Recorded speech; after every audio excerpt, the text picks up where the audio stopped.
ចាសសួស្តីបងប្អូនទាំងអស់គ្នាចាថ្ងៃនេះបងមកនិយាយជាមួយនឹងក្រែកបាំងត្រង់បងចាក្រែកបាំងត្រង់នេះខុសពីរដងបងចាសម្រាប់ក្រែកបាំងត្រង់នេះកបាំងត្រង់នេះកម្ពស់ក្បាលក្រែរហូតដល់1.6 ម៉ែត្របងចាខ្ពស់ខ្លាំងមែនទេណាបងចាសម្រាប់ក្រែនេះវិញ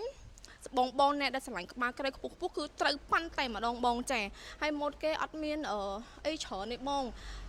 ឆ្លាក់បន្តិចបន្តួចចឹងទៅហើយមានខ្សែពួរអីចឹងទៅហើយសម្រាប់កន្លែងមកប្រហូតនេះបងអូនប្រើឈើមកស្លឹកអត់មានតទេទាំងចុងជើងទាំងក្បាលតនេចបងប្អូនសូមបញ្ជាក់បងចាហើយមើលសាច់ឈើមែនណាបងចាស្អាតមាំល្អមែនទែនហើយប្រភេទជើងធំបងចា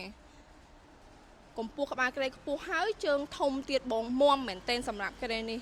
ហើយសម្រាប់ຂະຫນាតគេវិញຂະຫນាត1.8 ម៉ែត្រគុណ2 ម៉ែត្រຂະຫນាតស្នងដាពុកតែម្ដងបងចាស្អាតទៅណាបងម៉ូតនេះម៉ូតចុងជើងមិនថាម៉ូតចុងជើងឬក៏មេចំហៀងទេកាមេរ៉ាចាប់មេចំហៀងតិចទៅចាគឺស្អាតហ្មងម៉ូតមួយនេះភ្ញៀវ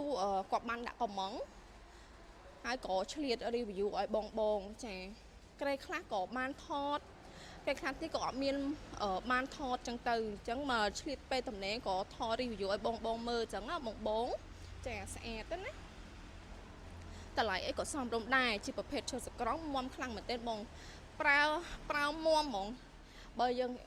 និយាយទៅតកូនតចៅហ្មងសម្រាប់សាច់ឈើនេះហើយធានាជាមួយនឹងសាច់ឈើជាមួយនឹងទឹកថ្នាំគឺបងអូនប្រើលេខ1សាច់ឈើជំរើសសុទ្ធតែស្អាតទាំងអស់បងចាហើយទិញពីខាងបងអូនទៅសុទ្ធតែមានធានាជូនណាបងចានិយាយទៅគ្រប់ភៀទាំងអស់ទិញទៅគឺមកទិញមកជួបបងអូនផ្ទាល់ដល់បងប្រាប់ឯងពីធានាមិនជូនបងអញ្ចឹងទៅ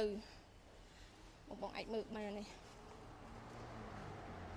ពេលក្បាលក្រែខ្ពស់អញ្ចឹងទៅមើលទៅដូចធំហ្មងខ្នាត1.8 ម៉ែត្រ2 ម៉ែត្រទូទៅដូចគ្នាប៉ុន្តែឃើញធំស្បឹងហ្មងសិនបើសិនជាបងមានចំណាប់អារម្មណ៍អីអាចមកមើលដល់ទីតាំងក៏បានតាក់ទងតាម Telegram ខាងលើរបស់បងអូនក៏បានដែរបងចា